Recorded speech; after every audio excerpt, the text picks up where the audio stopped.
Información precisa, completa, veraz, objetiva e independiente. Directo a tu pantalla. Voz de América en RCR 750.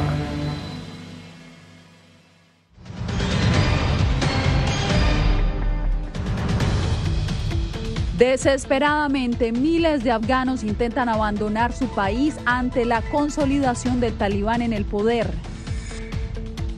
Lo que siglos de historia afgana auguraron para Estados Unidos y Occidente.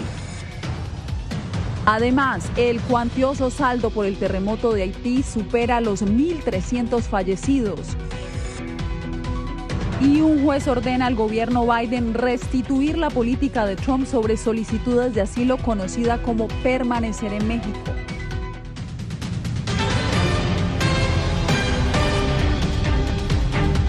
Bienvenidos al Mundo al Día, les saluda Yasmín López.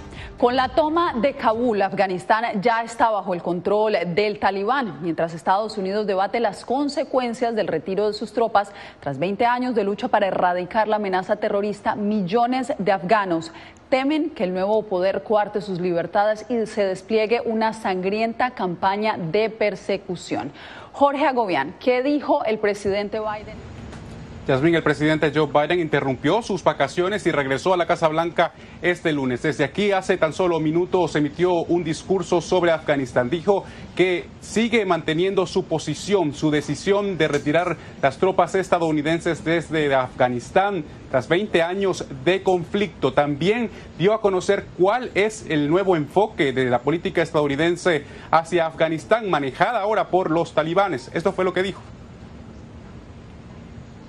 Mi respuesta es clara. Yo no voy a repetir los errores cometidos en el pasado,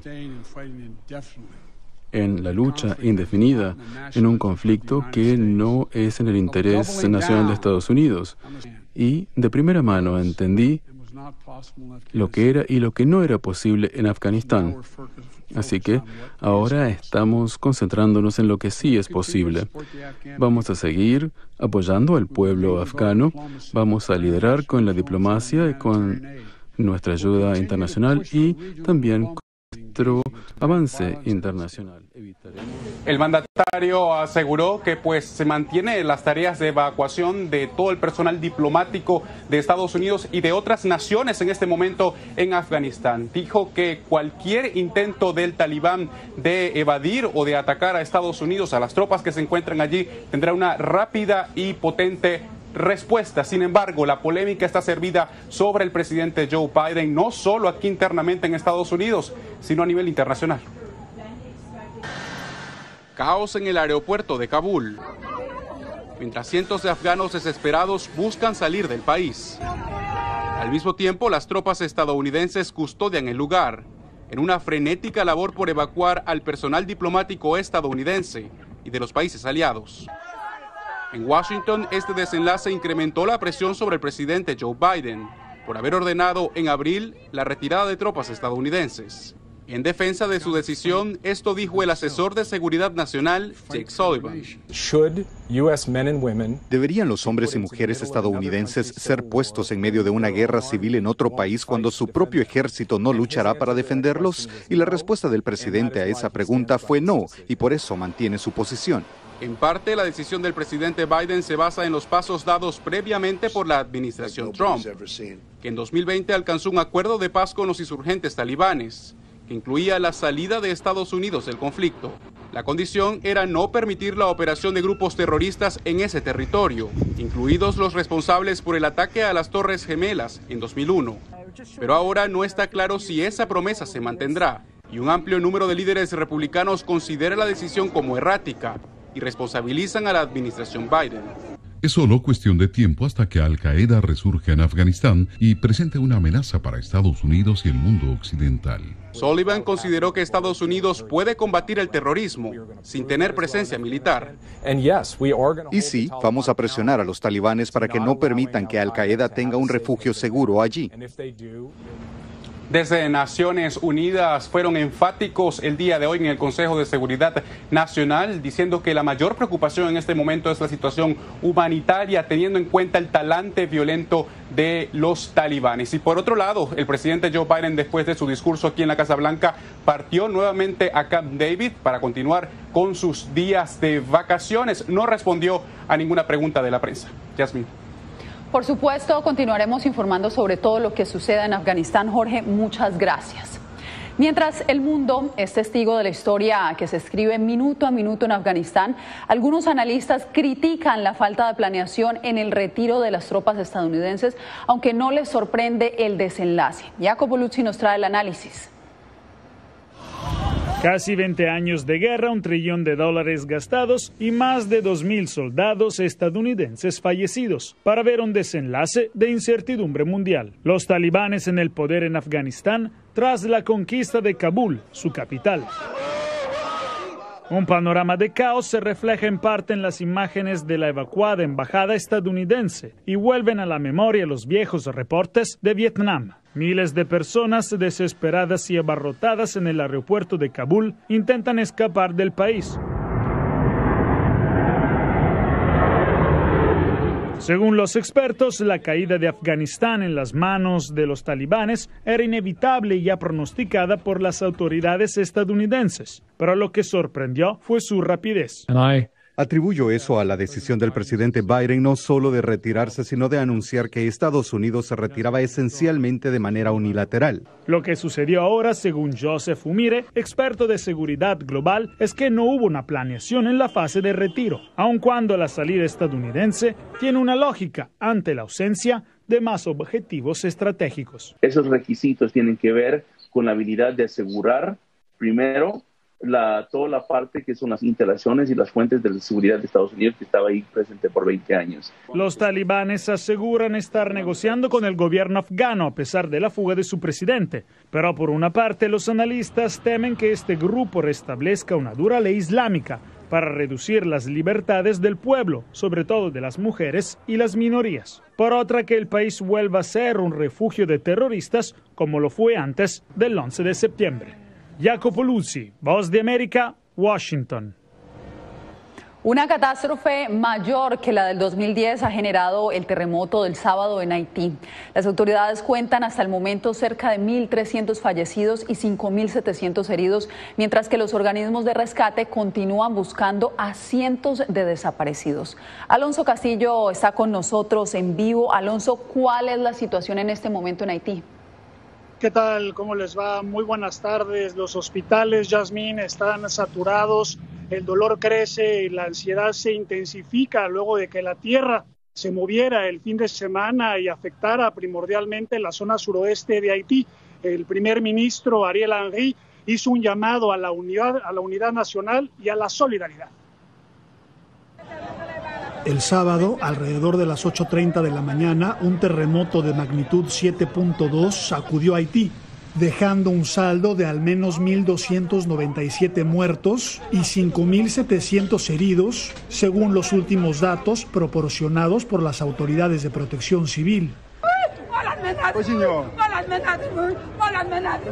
Mi hija murió en el terremoto, aún no tenía 8 años, había salido a comprar algo y el edificio se le cayó encima.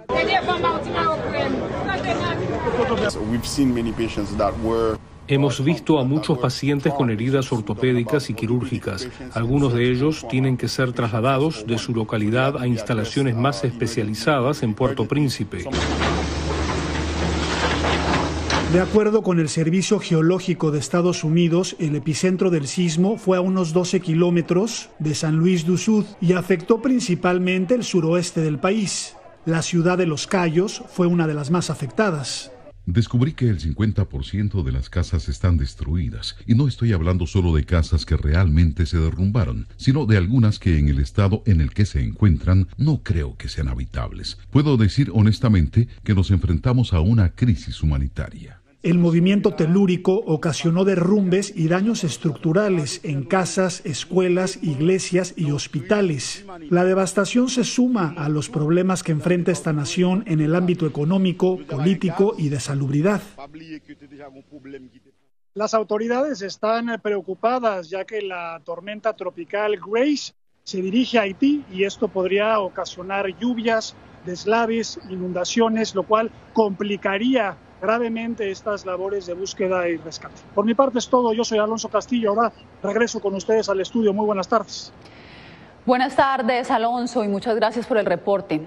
Entre tanto, en Florida, la diáspora haitiana une esfuerzos para enviar asistencia humanitaria a su país y así ayudar a los afectados por el terremoto. Pero hay una preocupación. ¿De qué se trata, José Pernalete? Diversas organizaciones a favor de las comunidades, en este caso los inmigrantes de Haití, han expresado que la ayuda humanitaria que pueda colectarse en los próximos días pueda ser desviada, tal como ocurrió hace ya en 2010, cuando ocurrió un temblor, también terremoto, allí en Haití. Veamos el reporte. Las ruinas en Haití tras el terremoto de este fin de semana develan la magnitud de una tragedia en la que aún se contabilizan cientos de fallecidos. La necesidad de asistencia a ese pueblo ha movilizado los esfuerzos de haitianos en Miami, como en la organización FAM. Su directora, Marlene Bastien, deja claro que en esta emergencia no se deben cometer errores como los sucedidos en el pasado con el terremoto de hace más de una década en la isla. Tenemos un historial. No queremos que lo que ocurrió en 2010, donde se liberaron millones y sin embargo los fondos no llegaron a los impactados. Conoces organizaciones que tuvieron el dinero y la gente no obtuvo el dinero ni el apoyo que necesitaban. Y la infraestructura no se reconstruyó, por eso, ya sabes, el Palacio Nacional aún no se ha reconstruido. Y otras importantes infraestructuras que, como saben, fueron destruidas después del terremoto y aún no se han reconstruido. En Miami reside la mayor representación de inmigrantes haitianos en Estados Unidos, una importante comunidad que guarda estrechos lazos con su nación severamente golpeada por la fuerza de la naturaleza, además de una crisis compleja y la pandemia. De hecho, hay personas que han reportado pérdidas de sus familiares después del terremoto. Una persona que estaba pidiendo TPS viernes pasado y su tío falleció en Jeremy, entonces es una situación muy grave, pero FAM está encabezando una respuesta en términos de donaciones. La solicitud que están realizando estas organizaciones es básicamente medicamentos y equipos de atención de salud. Se espera que en las próximas horas se hagan anuncios de parte de ayudas por parte de la ciudad y los municipios.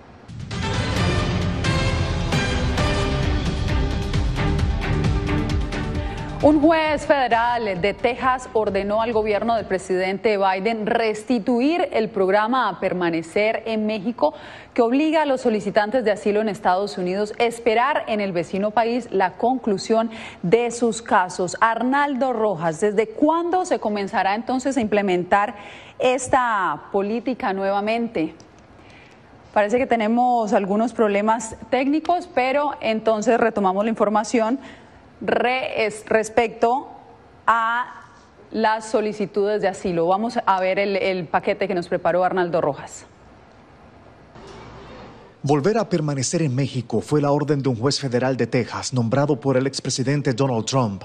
El fallo responde a una demanda presentada por Texas y Missouri en la que argumentaron que revertir dicha política impuso una carga adicional a ambos estados y sus contribuyentes. El resultado de esta decisión arbitraria y caprichosa ha sido un gran aumento de migrantes centroamericanos, incluidos miles de menores no acompañados que pasan por México para presentar solicitudes de asilo sin mérito en la frontera de Estados Unidos. En su decisión, el juez dijo que la terminación del programa por parte de la administración Biden violó la ley de procedimiento administrativo.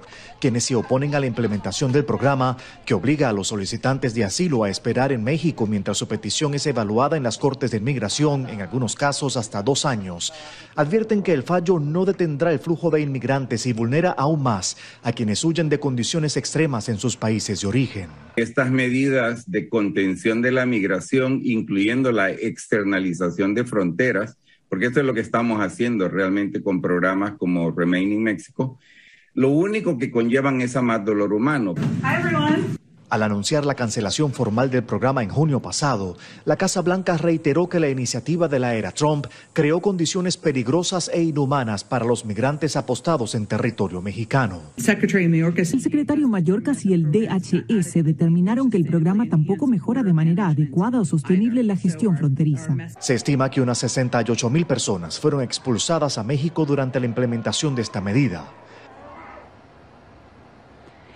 El coronavirus sigue cobrando la vida de los más jóvenes en Estados Unidos. Con 1.900 menores de edad hospitalizados este fin de semana, el país superó un nuevo récord. Entre tanto, en Texas y Florida, nuevas decisiones de los gobernadores siguen generando controversia. Veamos la historia que nos preparó Divalicet Cash. La variante Delta sigue propagándose entre los no vacunados. Estados Unidos ahora tiene un promedio de 650 muertes por día, un aumento superior al 80% respecto al mes de junio y superando la marca de 600 por primera vez en 3 meses. En Florida, donde se registraron alrededor de 1,000 muertes la semana pasada, el gobernador republicano Ron DeSantis recomendó tratar el coronavirus con el medicamento Regeneron, al que atribuyó la reducción de las hospitalizaciones en un 70%. Son positivos, van a conseguirlo y luego dicen que en 24 o 48 horas se sienten como nuevos, totalmente diferentes. La Agencia para Medicamentos y Alimentos FDA aprobó el fármaco para pacientes con COVID de leve a moderado, pero una parte de la comunidad médica asegura que Regeneron solo es efectiva en un número limitado de personas, por lo que la vacuna sería la solución más eficaz. Mientras tanto, la Corte Suprema de Texas falló temporalmente a favor de prohibir en 2 condados el mandato de tapabocas, incluyendo las escuelas, por solicitud del gobernador republicano Greg Abbott. Según la orden ejecutiva GA38, ninguna entidad gubernamental puede exigir mascarilla. El camino a seguir se basa en la responsabilidad personal, no en los mandatos del gobierno. Durante el último mes, Texas registra un aumento del 400% en hospitalizaciones por COVID-19. Divalicet Cash, Voz de América, Washington. El Comité Internacional de la Cruz Roja ha iniciado una segunda fase de trabajo forense para identificar los restos de soldados argentinos sepultados en las Islas Malvinas durante el conflicto que la nación suramericana libró contra Reino Unido en 1982.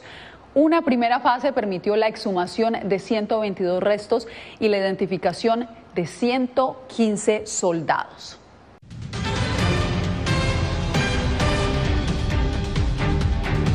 Este fin de semana fue arrestado en Nicaragua el gerente del diario más antiguo de ese país. La acción se dio después de que el medio se vio obligado a cerrar por falta de suministro de papel. La Sociedad Interamericana de Prensa condenó la medida. Donaldo Hernández nos informa. La Sociedad Interamericana de Prensa ve con suma preocupación la toma del edificio del diario La Prensa y el arresto de su gerente general, quien es acusado por los supuestos delitos de defraudación aduanera, lavado de dinero, bienes y activos. Es una nueva asfixia que se comete contra el periodismo independiente en ese país. Pero el presidente Daniel Ortega justifica el allanamiento y acusa al diario La Prensa de mentir sobre la falta de papel para seguir imprimiendo el periódico. Fiscalía, la policía, la procuraduría, y encontraron cantidad de papel. Cuando se calumnia al Estado, ahí se está cometiendo un delito. En cualquier parte del mundo eso es un delito. Las acciones de las autoridades judiciales contra la prensa son calificadas por la Sociedad Interamericana de Prensa como medidas políticas a menos de 3 meses de los comicios presidenciales. Lo que se busca es silenciar toda crítica, silenciar toda posibilidad de informar sobre desmanejos en el poder. Mientras tanto, más de 200 trabajadores de la prensa hicieron una petición pública pidiendo a las autoridades que liberen a su gerente general Juan Lorenzo Holman y que se restablezca la normalidad en el diario. Sin embargo, hasta el cierre de este informe, el edificio del periódico sigue tomado.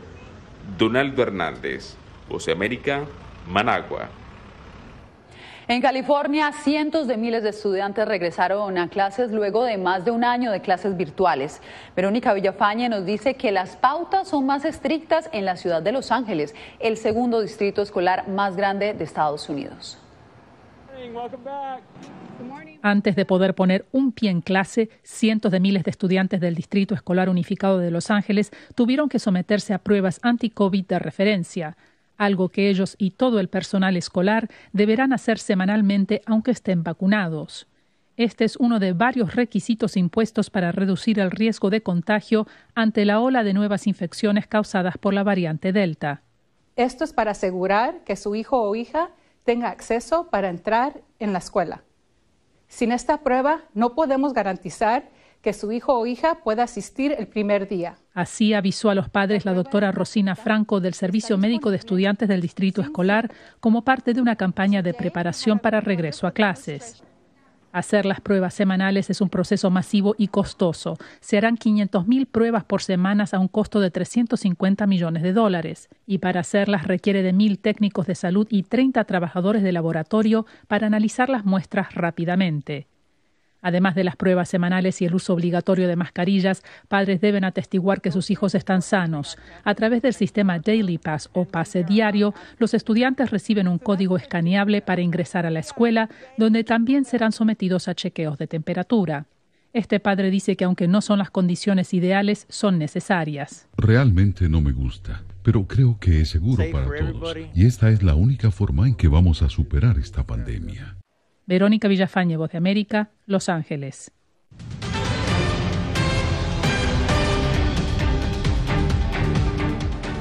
En Estados Unidos sigue creciendo la lista de grandes empresas que le están exigiendo a sus empleados comprobante de vacunación contra el coronavirus, mientras que otras han decidido despedir o incluso reducirle el salario a los empleados que se rehúsan a inmunizarse. Adriana Arévalo nos explica. Los incentivos no funcionaron. Millones de personas en todo Estados Unidos siguen sin vacunarse pese a los ofrecimientos de descuentos, loterías y hasta productos gratis. Ahora, cientos de empresas han decidido tomar medidas más drásticas que incluyen el despido de quienes no se quieran vacunar. Muchos se preguntan, ¿es esto legal? Los empleadores tienen derecho a despedir a los empleados si su estándar es empleado a voluntad, o sea, que está a voluntad de su empleador. Si el empleador dice que ya no quiere contratarlo, tiene derecho a hacerlo. Y aunque puede haber límites relacionados con discapacidades, creencias religiosas o estatus sindical, este experto en derecho de salud explica además que los empleadores y hasta las empresas de seguros pueden llegar a subir los copagos o deducciones de seguros de salud de los trabajadores que se rehúsen a vacunarse.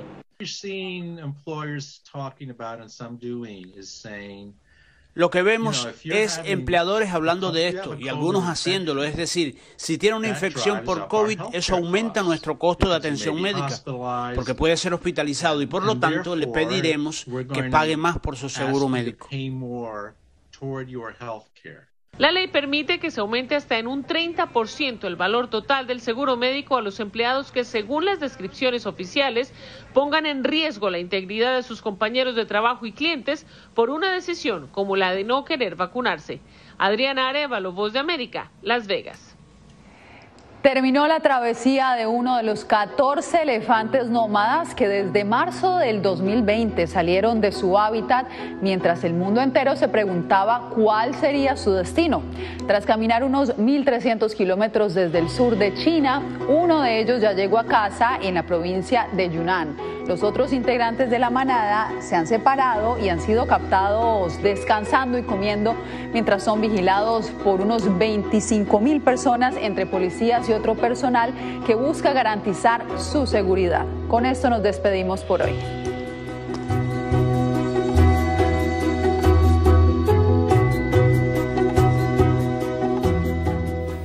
Radio Caracas Radio presentó Voz de América.